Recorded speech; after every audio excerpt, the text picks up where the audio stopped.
All right. We got one thing to recap, and that was the... Cannon Busters drops tomorrow. Yeah, it does. By the time this comes out, because we're recording a little early this week, Cannon Buster, the pilot, will be out. Yeah. So, we will get back to you on Cannon Busters. Because Nina pledged. Yeah, so I got it. I'm getting it. Yeah. It comes out for backers. Tomorrow, the 8th. There was an Adventure Time that aired today. Daddy-Daughter Card Wars. Which was... super good.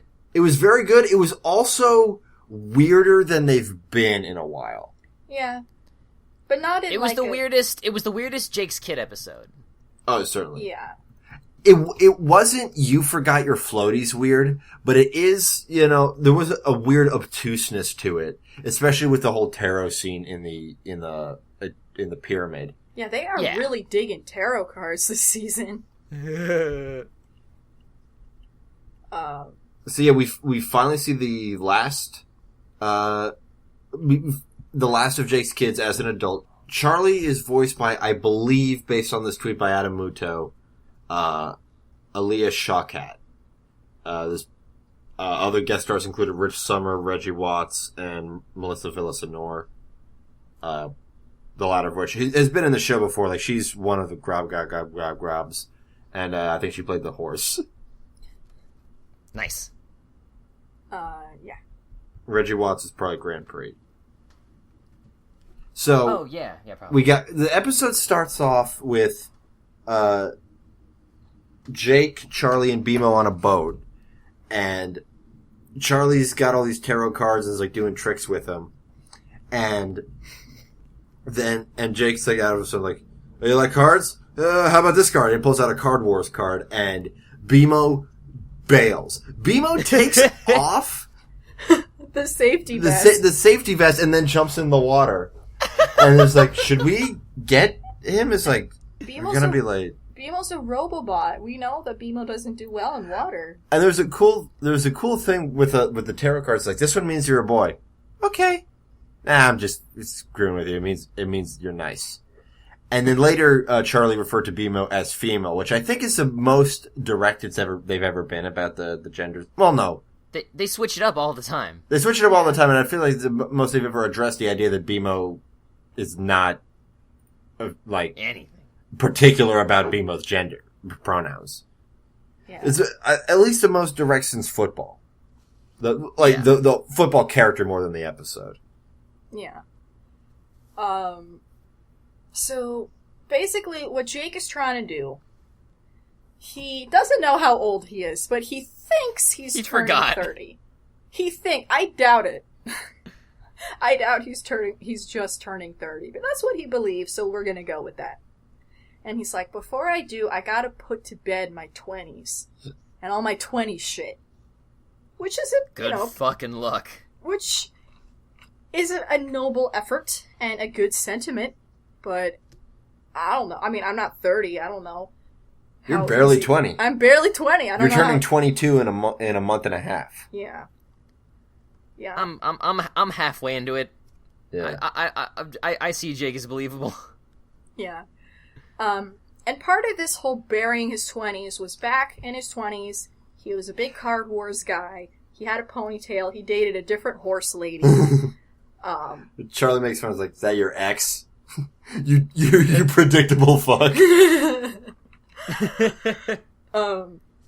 And he lost the final round championship to this other dude who's like the reigning champ and just completely lost his cool, grew spikes out of his head and had burst through 2 windows. Spun around with some chairs. I didn't even know what to do. Like, he was a monster, this desire to win.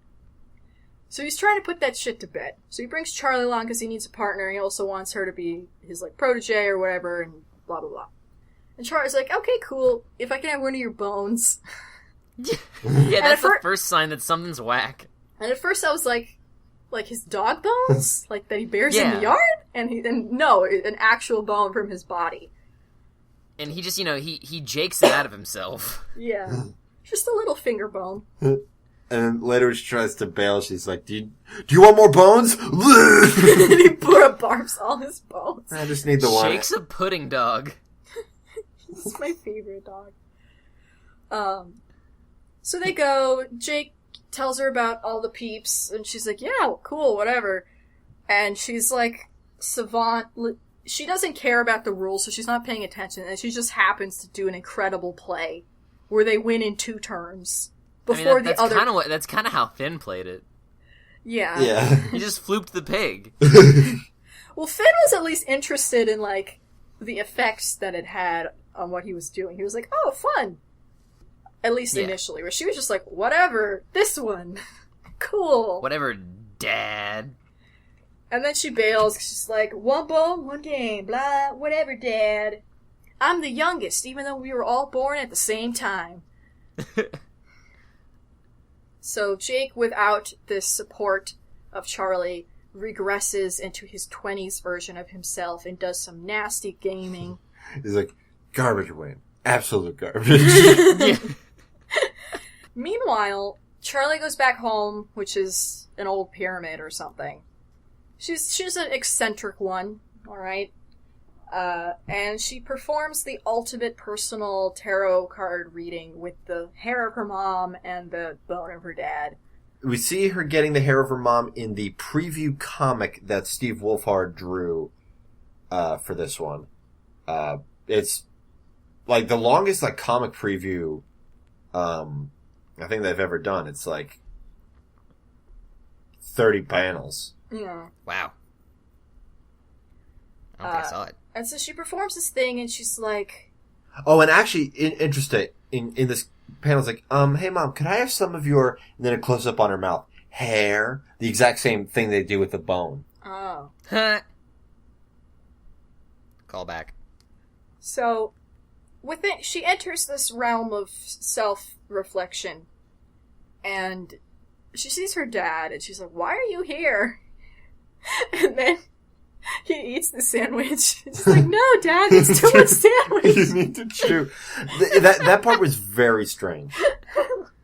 And then he morphs into her, and we sort of see her through each decade of her life. Go through her 20s, 30s, and she gives us a descriptor like, here I'm very sad. Here I'm lost. Here I'm, I don't know, happy or something.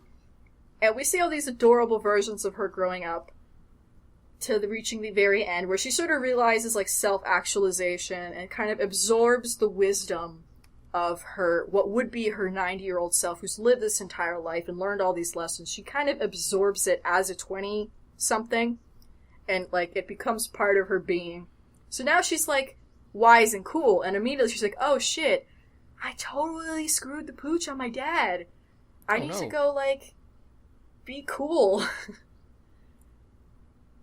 So she snaps Jake out of his regression and is able to dispel his 20s completely from him in, like, this spiritual way. She punches it out of basically. She, like, pokes him. You're like, what the? That's like a 1-inch punch. They play the final match. They lose. But Jake, now having grown, accepts defeat gracefully and then officially buries his 20s in a grave. Literally grave. And Joe's like, oh, Dad. This is another good part from this preview comic. Lady asked Charlie, that's good, and how are your boyfriends? Mom, they're just my roommates. Which I'm guessing are the skeletons. Skeletons. Hey, what's up? You guys been kissing? It's like she makes, like, she has this whole narrative made up about her fucking gay skeleton boyfriends. And she eats mummified brains or whatever from the jars. Great. She's a fun one. I love her. I think she might be my favorite Jake kid. The creator of Jake Kids, Steve Wolfhard, said that she is his favorite. Yeah. Huh? I mean, she definitely feels the most in touch with this era of young people, to me. Dude, yeah. Oh, yeah, definitely. Did you catch that crazy reference when that the cards made? When, No. There was an Exodia reference. Oh, that one. Yeah. No, I saw that. Yeah, I guess I'm just... I guess I'm so used to Exodia jokes. Oh, Yeah. from Yu-Gi-Oh.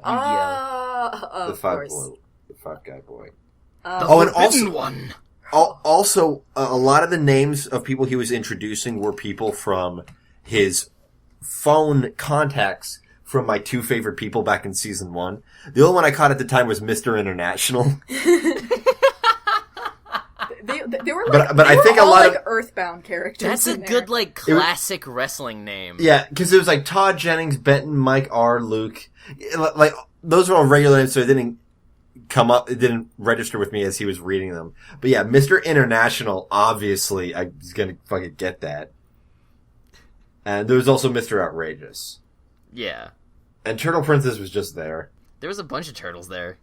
One of them was Turtle Princess. Also, I like how they have this trading card game tournament in an abandoned oil rig in the middle of the ocean. It'd be really easy to destroy with a drone strike, so that's why I like it. Yeah. Anyway, that was the the next episode is Pre-Boot. What? Oh, I think the season's wrapping up. Dang. Well, or maybe not. The next two episodes are Pre-Boot and Reboot. We don't have dates for them. Yeah, the Cartoon Network video watching part of the site already lists that we're in season 8 or something. Weird. I don't know. According to the wiki, which is normally this is a very good wiki. The last 2 episodes listed for season 7 are Pre-Boot and Reboot. It feels like this season's been shorter than the last one, but then like Bonnie and Nettie actually like Stakes actually feels so long ago, so I guess not. Yeah, I can't tell with the way their shows' update schedules are. Like, I can't tell what seasons anymore. Yeah, so it's been a good season though. Yeah. Oh yeah. No, definitely. Oh, it's been phenomenal. They're back and better than ever. So yeah, that was the only thing. Yeah, Yep. for the time being. There was Bebo's shorts, but we couldn't figure out how to watch them. Oh, they're on YouTube. I just looked them up on YouTube. Yeah, Okay. that's probably the easiest thing. Let's talk about them. They're cute. Yeah, I bet they are. There's a baby bears one. Yep. Panda's got to use the potty. Yeah, I heard. I saw that one. So for shoutouts, let's start with something very interesting that we got from Tumblr from a user called Cartoon Network AMVs. Me and my siblings enjoy y'all's podcast. Anyway, I'm a mostly neurotypical passing autistic person, and I personally found the disabled representation in Finding Dory underwhelming. It's better in that regard than most things I've seen. I like that Dory was able to self-determine, that even Becky was competent, and accommodation being given. A lot of was still about praising the work of Dory's abled parents, though, and it falls into the trap of avoiding disabled like a bad word. Just my thoughts.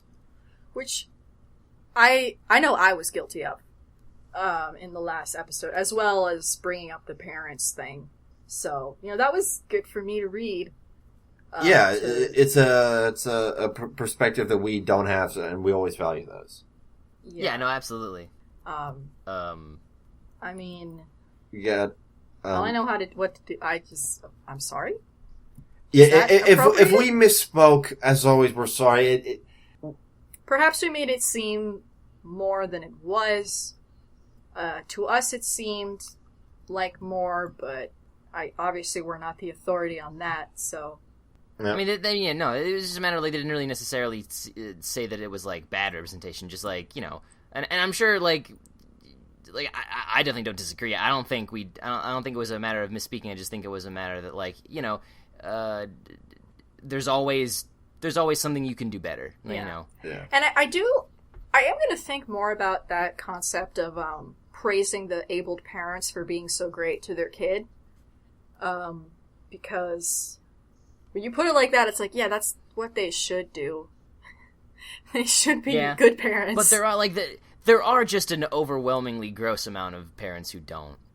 Yeah. So it's like, I don't know. I just know. Like, I'm not saying they're wrong or anything. Like that is definitely a way to look at it. But I was just saying that, like, fucking, like, yeah, like, I just know so many people who like don't even have necessarily, like, super bad, like, mental or physical disabilities, but they have them, and their parents just, like, don't even fucking care.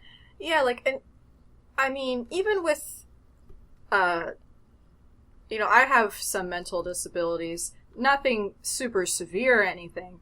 But, like, it can be very frustrating with my parents to, like, get on the same page, like, of, like, how I think and how it's different. And, like, I have had episodes with my parents where they get mad because they're like, why are you like that, though? Not because they don't love me or anything, because... They just don't comprehend what even it is. Yeah. They're just like, why can't you just stop? Can't you just stop? What do you mean you can't? That sounds terrifying. So, I won't believe it. So when I saw these parents, like, completely, like, not... I mean, they were worried because of how she would do, but they were like, nah, they never said she was wrong, or, like, you have to fix it, or, like, your brain is powerful, or whatever crap. I don't know. I saw it's less as like giving the parents a cookie for doing the good job, and more like showing these parents as like, see, like, this is the fucking standard. This is what you should be doing. Yeah. And a lot of parents aren't. Yeah. That's how I saw it anyway. But yeah, Dory herself, we always love. That's a really great ask. That's one of the best things that I've ever found in a Tumblr inbox. Yeah, 100%. If anybody else, anytime we have to tackle something from a perspective that we don't have, but you do, please write in with your thoughts and opinions. We absolutely love getting them. Yeah, it's so helpful. We're only ourselves, you know. If you've listened to this, you know that we strive to be as progressive and forward thinking as possible. But there is a difference between, intention and execution. We've got all the intention a person could possibly have. But there's just so much stuff to know and that a person could know incorrectly or not know. And fuck up so bad. So... And there's a lot of perspectives that we try to be sympathetic of that we just cannot be empathetic with. Even if it's not a matter of, like, correcting us or fucking someone or fucking something up. Oh, yeah. Fucking someone up. I still like hearing your guys' opinions with whatever we're talking about. Yeah, like I still really think, like, one of the favorite reactions we've ever gotten for me has been the stuff after, what was it? Wandering Sun? Is that what it's called? Yeah, like, I just really like how that resonated with what our dumbasses said resonate with people. It feels real good, so. Yeah, obviously not every episode is going to tackle topics like that, but we tend to... I mean, this one did a little bit. Just amazingly. Fucking Voltron. Yeah, just us as people. These are the kind of things we want to talk about. Yeah. So... With you. Like, you're definitely part of this... conversation. Yeah. This mostly one-sided conversation, or a conversation that you need to wait a week to have. Yeah. Sorry about that. I said I was gonna get better. I'm still figuring my life out. Yeah, no, it's fine. I just meant, like, hearing responses on the podcast. Yeah, like hearing our voices and stuff, all talking together. But yeah, thank you so much for writing in and sharing, because you did definitely open my eyes in a way that I don't think I would have been able to do by myself. So, yay, learning, humanity. So next week we are getting back on the schedule we said we were going to do, and we're doing Duck Dodgers. Me and I got to really cram it in to make it fit, but we're not pushing it back again. We don't have our schedule beyond that point, but we will let you know as soon as we do. We will say now that whatever comes after Duck Dodgers will be short, probably a movie. Yeah. Not just because Duck Dodgers is long, but because, like, I'm busy that week. If you want to contact us, the best ways to do it are through email, Tumblr, or Twitter, but we got a bunch of other ways that you can search the Toon Goons and your social media outlet of choice into Google, and you'll find it, because we probably got it. Yeah. That has been our show. I've been Nikki. I've been Nina. And I continue to be Tooch. And thank you for tuning in. I cry at robots. Me too.